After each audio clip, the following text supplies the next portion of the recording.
조 바이든 대통령이 지난주 임명한 성김 국무부 대북특별대표가 첫 공개 일정으로 일본 당국자와 한반도의 완전한 비핵화 등을 논의했습니다. 미북 협상 등 북한 문제에 깊이 관여해온 성김 특별대표는 그동안 북한 주민들을 위한 지도부의 변화를 촉구하면서 동맹 주변국과의 협력을 통한 북한 문제 해결을 강조해왔습니다. 김영교 기자입니다. 미국 국무부 동아태 담당국은 25일 인터넷 사회 연결망 서비스를 통해 성김 국무부 대북특별대표가 일본 외무성의 후나코시 다케히로 아시아 대양주 국장과 전화 통화를 하고 북한 문제 등을 논의했다고 밝혔습니다. 국무부는 두 사람이 한반도의 완전한 비핵화에 대한 미국과 일본의 공동 의지를 재확인하고 그 밖에 다른 중요한 사안에 대해서 논의했다고 밝혀 성김 특별대표의 첫 공개 일정을 알렸습니다. 성김 신임 대북특별대표는 직업 외교관으로서 오랫동안 미북 협상 등 북한 문제에 깊이 관여해왔습니다. 2011년 한국계로서는 처음으로 주한 미국 대사에 지명된 뒤 열린 상원 인준청문회에선 검증 가능한 한반도 비핵화와 고통받는 북한 주민들의 더 나은 삶을 위한 노력에 계속 기여하겠다는 입장을 밝혔습니다. 주한 미국 대사로 재직 중이던 2012년엔 북한 지도부가 주민들을 위해 개혁, 개방에 나서야 한다면서 북한이 미국과의 외교적 관여에 다시 나설 것을 촉구했습니다.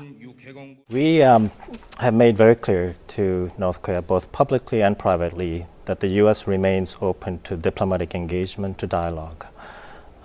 North Koreans know this, and they know what they need to do to re-engage with us and the international community.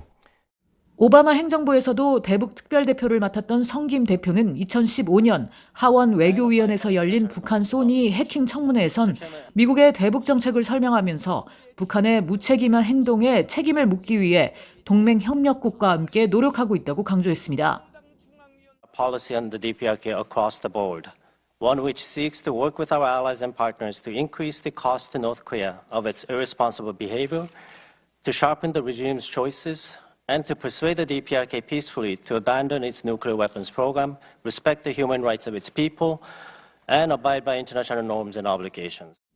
또 지난 3월 토니 블링컨 국무장관과 로이드 오스틴 국방장관의 일본과 한국 방문에 앞서 북한 문제를 다루는 데 있어 미한일 삼각공조의 중요성을 강조하면서 미국 정부는 동맹과의 관계뿐 아니라 동맹국들 간의 관계 강화에도 노력하고 있으며 미국의 동맹 관계에서 일본과 한국보다 중요한 건 없다고 밝혔습니다.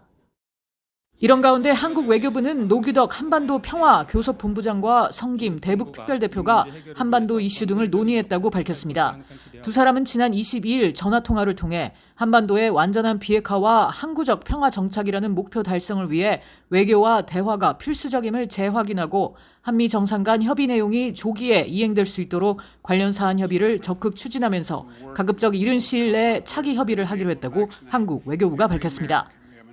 VOA 뉴스 김연교입니다.